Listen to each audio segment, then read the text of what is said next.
Students, welcome to GK times. आज हम अपना करने जा रहे हैं डेली करंट अफेयर्स। ये हैं आज के दिन के रिसेंट करंट अफेयर्स। तो शुरू करते हैं। सबसे पहले इंटरनेशनल लेफ्ट हैंडर्स डे।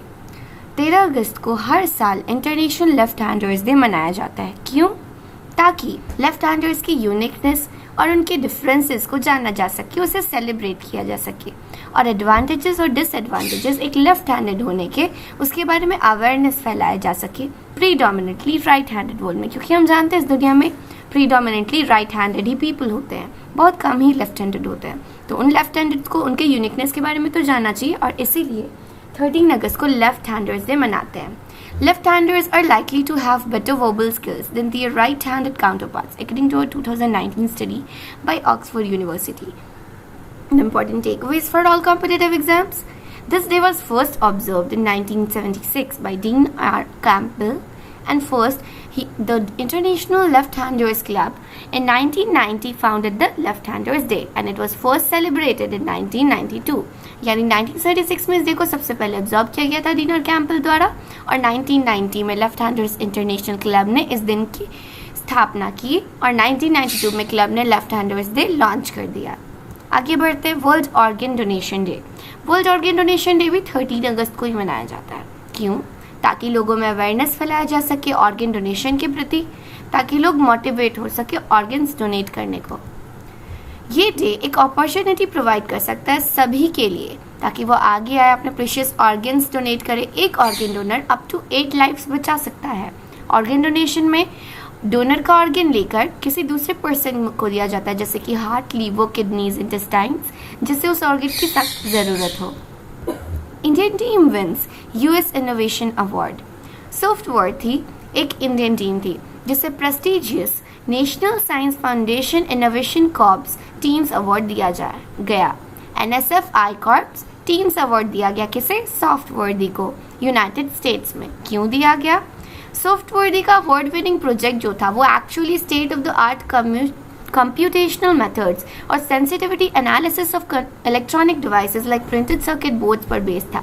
यानी कि जो स्टेट ऑफ द आर्ट है कंप्यूटेशनल मेथड्स के और पीसीबीज, उनके ऊपर ये प्रोजेक्ट बेस्ड था। जो कि हम जानते हैं कि हमारे जो नए नए टेक्नोलॉजिकल एप्लीकेशंस है like driverless vehicles and energy efficient smart buildings, उनके ग्रोथ के लिए ये दोनों ही चीज़ें बहुत इंपॉर्टेंट है और इनका ये प्रोजेक्ट इन दोनों ही चीज़ों पर बेस्ड था, इसीलिए वो इस चीज़ के विनर है। Lieutenant general Manoj Sinha inaugurates Bangus Awam Mela in Jharkhand and Kashmir, Jammu and Kashmir.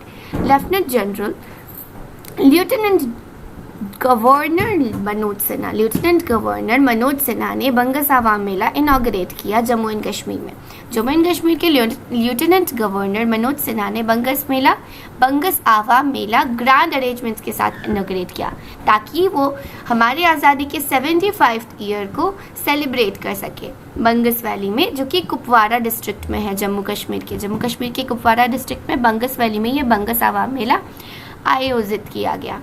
जो हमारे लेफ्टिनेंट गवर्नर है उन्होंने बहुत बड़े बड़े रिवोल्यूशनरीज और फ्रीडम फाइटर्स जैसे कि खुदीराम बोस को उनकी डेथ एनिवर्सरी पर उन्हें ट्रिब्यूट पे किया और तो उन्होंने उन सभी को याद किया जिन्होंने सैक्रिफाइसेस दिए और बहुत सारे कंट्रीब्यूशंस किए हमारे देश की स्वतंत्रता को पाने में। बंगस वैली को इन्वायरमेंटली स्टेबल बनाने के लिए लेफ्टिनेंट जनरल ने फॉरेस्ट और टूरिज्म डिपार्टमेंट को एक वायबल इको टूरिज्म प्लान भी स्टार्ट करने के लिए कहा उसी रीजन के लिए। Indore has been declared as India's first water plus certified city. यानी इंदौर जो कि मध्य प्रदेश में है उसे भारत का पहला वाटर प्लस सर्टिफाइड सिटी बनाया गया।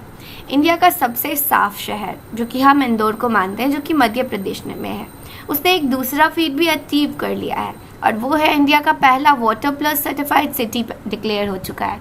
स्वच्छ सर्वेक्षण 2021 के अनुसार स्वच्छ सर्वेक्षण एक्चुअली एक एनुअल सर्वे है क्लीनलीनेस, हाइजीन और सैनिटेशन का, जो कि शहरों में होता है, सिटीज़ और टाउन्स में होता है पूरे इंडिया में, जो कि एक्चुअली स्वच्छ भारत मिशन के अंतर्गत होता है। तो इंदौर को भारत का पहला world plus certified city declare कर दिया गया है स्वच्छ सर्वेक्षण 2021 के अनुसार। किन पैरामीटर्स पर इंदौर ने वाटर प्लस स्टेटस पाया? एक्चुअली जब इंदौर में सर्वे किया गया तो जो 7000 आर्टफॉल्स थे ग्रे वाटर के, जो कि रिवर्स में ड्रेन्स में जाते थे, उन्हें हॉल्ट कर दिया इंदौर में और वो सारे के सारे जो भी ग्रे वाटर रिवर्स और ड्रेन्स में जाते थे उन्हें रिसाइकल करके रीयूज़ किया जा रहा है। 30% लगभग सिटी के सीवेज का 30% वाटर रिसाइकल होता है और रीयूज़ होता है, और ये रिसाइकल्ड वाटर लोगों द्वारा यूज़ किया जाता है कंस्ट्रक्शन साइट्स में। 7 सेवरेज ट्रीटमेंट प्लांट्स कंस्ट्रक्ट किए गए हैं सिटी में, और लगभग 110 million litres per day treated water उसका यूज़ किया जाता है। तो आप समझ सकते होगे कि कितना ज़्यादा वाटर ट्रीट होता है और उसे दोबारा यूज़ किया जाता है। तो ये सच में वाटर प्लस स्टेटस पाने लायक था। आखिर वाटर प्लस सिटी सर्टिफिकेट क्या होता है? तो ये एक ऐसे शहर को दिया जाता है जो कि अपने रिवर्स और ड्रेन्स में क्लीनलीनेस बनाए रखे। प्रोटोकॉल के अनुसार एक सिटी तभी वाटर प्लस डिक्लेयर होता है जब उसके सारे जो वेस्ट वाटर हैं जो कि हाउस होल्ड और कमर्शियल इस्टेब्लिशमेंट से रिलीज होते हैं उन्हें साफ किया जाए, उन्हें रीयूज़ किया जाए। कुछ इंपॉर्टेंट टेकअवेज इंदौर यानी कि मध्य प्रदेश के चीफ मिनिस्टर शिवराज सिंह चौहान है और वहाँ के गवर्नर मंगूभाई छगनभाई पटेल हैं। चलिए, 4 इंडियन एयरपोर्ट्स स्काईट्रैक्स के टॉप 100 एयरपोर्ट लिस्ट में आ चुके हैं। तो आप समझ सकते होंगे हमारे भारत के 4 इंडियन एयरपोर्ट्स स्काईट्रैक्स के टॉप 100 एयरपोर्ट लिस्ट में है। और सबसे ऊपर है इंदिरा गांधी इंटरनेशनल एयरपोर्ट, जो कि कहाँ है? न्यू दिल्ली में। इसने तो अपना प्लेस टॉप 50 में बना लिया है। स्काईट्रैक्स के वर्ल्ड एयरपोर्ट अवार्ड्स के टॉप 50 बेस्ट एयरपोर्ट्स में 50 पोजीशन पर है हमारा इंदिरा गांधी इंटरनेशनल एयरपोर्ट, जो कि न्यू दिल्ली में है। ये एक्चुअली पिछले बार 55 पर था और इस बार 5 प्लेसेस से इसने अपना पोजीशन सुधारा है। 2020 में तो ये 50th स्पॉट पर था, लेकिन इस बार ये 45th स्पॉट पर, यानी अपना 5 पोजीशन इसने सुधार लिया है। तो इंदिरा गांधी इंटरनेशनल एयरपोर्ट सबसे टॉप पर है भारत से स्काईट्रैक्स के एयरपोर्ट लिस्ट में। हमद इंटरनेशनल एयरपोर्ट जो कि दोहा कतर में है, इसे best airport in the world का नाम दिया गया। हमद इंटरनेशनल एयरपोर्ट जो कि दोहा कतर में है। चलिए बाकी एयरपोर्ट्स के नाम जान लेते हैं। तो बाकी इंडियन एयरपोर्ट्स जो इस लिस्ट में है वो हैं हैदराबाद, जो 71 में रखा गया 2021, अब 64 पर है 2021 में, इसने भी अपना प्लेस सुधारा है। मुंबई एयरपोर्ट जो कि 52 पोजीशन पर था 2020 में, अब 65 पोजीशन पर हो गया, यानी ये पीछे हो चुका है थोड़ा सा। बेंगलुरु एयरपोर्ट जो कि 2020 में 68 पोजीशन पर था, अब 74th पोजीशन पर है, ये भी थोड़ा पीछे हुआ है, लेकिन हैदराबाद और इंदिरा गांधी इंटरनेशनल एयरपोर्ट ने अपना प्लेस सुधारा है। टॉप 5 एयरपोर्ट से तो बोल, यानी पूरी दुनिया में टॉप 5 एयरपोर्ट्स कौन कौन से हैं? हमने अभी भी बताया कि हमद इंटरनेशनल एयरपोर्ट जो कि दोहा कतर में है वो फर्स्ट नंबर पर आया। सेकेंड पर हानेदा एयरपोर्ट है जो कि टोक्यो में है। थर्ड पर चांगी एयरपोर्ट है जो कि सिंगापुर पे है। फोर्थ पर इंचियोन इंटरनेशनल एयरपोर्ट है जो कि इंचियोन साउथ कोरिया में है। और फिफ्थ पर नरीता इंटरनेशनल एयरपोर्ट है, NRT एयरपोर्ट, जो कि टोक्यो में है। समझ में आया आपको? चलिए, Skytrax world airport awards, actually ये जो है ना अवार्ड्स, ये लिस्ट जो है ये यूके बेस्ड स्काईट्रैक्स कंपनी द्वारा बनाई जाती है, जो कि एक कंसल्टेंसी फर्म है जो कि एयरलाइन भी चलाता है और एयरपोर्ट रिव्यू और रैंकिंग साइट भी फीचर करता है, जिसमें इस बार 100 एयरपोर्ट्स को फीचर किया गया है। चलिए, हमारा नेक्स्ट बोल रहा है कि नंबर ऑफ जो बिलियनियर्स है हमारे इंडिया में वो ड्रॉप हो चुके हैं 141 से 136। बिलियनियर्स क्या होते हैं? जिनके पास इनकम बिलियंस में हो उन्हें बिलियनियर्स कहते हैं। तो हमारे भारत के बिलियनियर्स का नंबर 141 से 136 हुआ है। आखिर ऐसा क्यों हुआ? हम सभी जानते हैं कि कोविड-19 के कारण, क्योंकि ये फाइनेंशियल ईयर जो था 2020-21 ये पैंडेमिक हिट था, ठीक है। इसी के कारण 2020 के फाइनेंशियल ईयर में इंडिया में बिलियनियर्स का नंबर 141 था, जो कि फाइनेंशियल ईयर 2021 में 136 हुआ। ये किसके द्वारा पता चला? As per a statement issued by the finance minister Nirmala Sitharaman in the Rajya Sabha, यानी निर्मला सीतारमन जो कि हमारी वित्त मंत्री हैं, उन्होंने राज्यसभा में स्टेटमेंट देकर बताया है। ये काउंट एक्चुअली एक ग्रॉस टोटल इनकम के द्वारा के ऊपर बेस्ड है, जो कि इनकम टैक्स रिटर्न्स द्वारा डिक्लेयर किया गया है। फाइनेंशियल ईयर 18-19 में जो नंबर ऑफ इंडिविजुअल्स थे जिनका ग्रॉस टोटल इनकम 100 करोड़ से ज़्यादा था वो 77 थे। फिर 20 में इसकी बढ़ोतरी हुई एंड देन 21 में we have the decrement. Information के अनुसार जो कि अवेलेबल है Central Board of Direct Taxes के द्वारा, यानी CBDT के द्वारा, कोई भी लेजिस्लेटिव या एडमिनिस्ट्रेटिव डेफिनेशन नहीं होता बिलियनियर का डायरेक्ट टैक्सेस में। तो बिलियनियर से सिर्फ हम अपनी सहूलियत के लिए बोल रहे हैं। गवर्नमेंट में किसी भी एडमिनिस्ट्रेटिव यूनिट में या लेजिस्लेटिव यूनिट में इसका कोई डेफिनेशन नहीं है। बस हमने बताया कि बिलियनियर्स 141 थे, फाइनेंशियल ईयर 20 में 136 है। आगे बढ़ते हैं। Durand Cup makes re-entry with 130th edition to be held at Kolkata. Durand Cup हम सभी जानते हैं एशिया का सबसे पुराना और दुनिया का सबसे पुराना ओल्डेस्ट फुटबॉल टूर्नामेंट। आप समझ सकते हो, दुनिया का तीसरा सबसे पुराना ओल्डेस्ट फुटबॉल टूर्नामेंट और एशिया का सबसे पुराना फुटबॉल टूर्नामेंट ये अब वापस आने वाला है पूरे 1 साल के गैप के बाद, वो भी इसका 130वां एडिशन। ड्यूरेंट कप का कहाँ होगा? कोलकाता में होगा ड्यूरेंट कप का ये एडिशन। कब से कब तक? सितंबर 5 से अक्टूबर 3, 2021 तक। कोविड-19 पैंडेमिक के कारण ये पिछली बार होने वाला था लेकिन कैंसिल हो गया। आगे बढ़ते हैं, इंपॉर्टेंट टेकअवेज देख लेते हैं। ये जो प्रेस्टिजियस टूर्नामेंट था उसे सबसे पहले 1888 में हेल्ड किया गया था। कहाँ? दाक्षाई, हिमाचल प्रदेश में। इसका नाम ड्यूरेंट क्यों है? क्योंकि ये मॉर्टाइमर ड्यूरेंट के नाम पर इसका नाम रखा गया था। मोहन बागान और ईस्ट बंगाल सबसे सक्सेसफुल टीम्स है ड्यूरेंट कप के हिस्ट्री में, क्योंकि दोनों ने ही ड्यूरेंट कप 16 बार जीता है। जो विनिंग टीम होती है उसे 3 ट्रॉफीज दी जाती है, सिर्फ एक नहीं, 3 ट्रॉफीज। कौन से 3 ट्रॉफीज देते हैं? पहला होता है प्रेसिडेंट्स कप, जिसे सबसे पहले डॉक्टर राजेंद्र प्रसाद ने दिया था। दूसरा होता है ड्यूरेंट कप, जो कि हमारा ओरिजिनल चैलेंज प्राइस है। और तीसरा होता है शिमला ट्रॉफी, जो कि एक्चुअली शिमला के सिटीजन्स द्वारा सबसे पहले 1903 में दिया गया था और 1965 से ये एक रोलिंग ट्रॉफी बन गया। तो 3 ट्रॉफीज देते हैं हम जब भी कोई ड्यूरेंट कप जीता है, the President's Cup, Durand Cup और शिमला ट्रॉफी। चलिए, शाकिब अल हसन और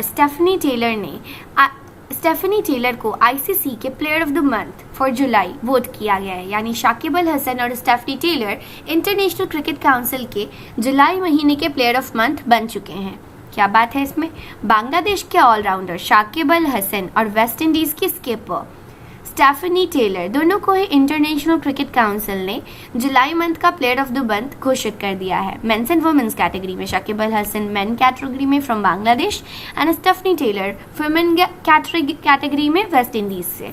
शाकिब जो हैं वो बंगाल से एक्चुअली ये नॉमिनेट किए गए थे वेस्ट इंडीज के हैडन वॉल्स जूनियर और ऑस्ट्रेलिया के मिचेल मार्श के साथ, लेकिन सबसे ज्यादा वोट शाकिब अल हसन को मिला और इसलिए प्लेयर ऑफ द मंथ बन गए। शाकिब अल हसन ने तीनों ही फॉर्मेट्स ऑफ गेम में बहुत ज़्यादा कंट्रीब्यूशन किया है और बांग्लादेश को जिम्बाब्वे के अगेंस्ट जो सीरीज़ थी पिछले महीने उसे जीतने में भी मदद की। उन्होंने 96 स्कोर किया बांग्लादेश के 3 विकेट विन पर जिम्बाब्वे के against second one day international test series में और हरारे स्पोर्ट्स क्लब पे। टी20 इंटरनेशनल्स में हसन ने 3 विकेट्स लिए थे एक इकोनॉमी रेट पर 7 पर अपने कंट्रीज को लीड करते हुए जिम्बाब्वे के अगेंस्ट एक सीरीज में। तो शाकिब अल हसन ने बहुत ज़्यादा कंट्रीब्यूट किया, बांग्लादेश को जिताया भी है जिम्बाब्वे के अगेंस्ट, तो इसीलिए उन्हें प्लेयर ऑफ द मंथ का अवार्ड दे दिया गया। स्टेफनी टेलर की बात करें तो वो एक स्टैंड आउट परफॉर्मर है वेस्ट इंडीज़ की तरफ से, जिन्होंने जो लिमिटेड ओवर सीरीज थी पाकिस्तान के अगेंस्ट उन्हें एक्चुअली नॉमिनेट किया गया था हैली मैथ्यूज़ और पाकिस्तान की फातिमा साना के साथ, लेकिन इनके all rounder performance in the series के कारण उन्हें मोस्ट अवार्ड्स मिले और ये प्लेयर ऑफ द मंथ बन गई। And the last one is retail inflation eases to 5.59% in July. यानी जो रिटेल इन्फ्लेशन है यानी रिटेल रेट्स जो हैं उनमें कमी आई है, रिटेल इन्फ्लेशन हुआ है, क्या हो गया है 5.59% तक कम हो गया है ये जुलाई में। ठीक है, retail inflation ease to 5.59% in जुलाई। क्यों हुआ है? क्योंकि फूड प्राइसेस सॉफ्टन हो गए हैं, फूड आइटम सस्ते हो चुके हैं। Consumer price index CPI inflation पर जो बेस्ड होता है वो जून में 6.26% था और जुलाई में 6.73%। ठीक है, 2020 में हम पिछले साल की बात करें तो पिछले साल में ये जून में 6.26% था और जुलाई में 6.73%। और फूड बास्केट जो है उसका इन्फ्लेशन स्लोड डाउन हो गया 3.96% जुलाई में, 5.15% प्रीवियस मंथ से। तो ये इसमें बहुत कमी आई है। पिछले महीने RBI ने पैक किया CPI इन्फ्लेशन 5.7% 2021-22 में और 5.9% सेकेंड क्वार्टर में और 5.3% थर्ड और 5.8% fourth quarter of the fiscal में, रिस्क को अच्छे से बैलेंस करते हुए। तो ओवरऑल आप ये याद रखिए कि जो रिटेल इन्फ्लेशन है वो ईज हो चुके हैं, कम हो चुके हैं 5.59% तक जुलाई के महीने में। ये थे आज के दिन के 10 करंट अफेयर्स।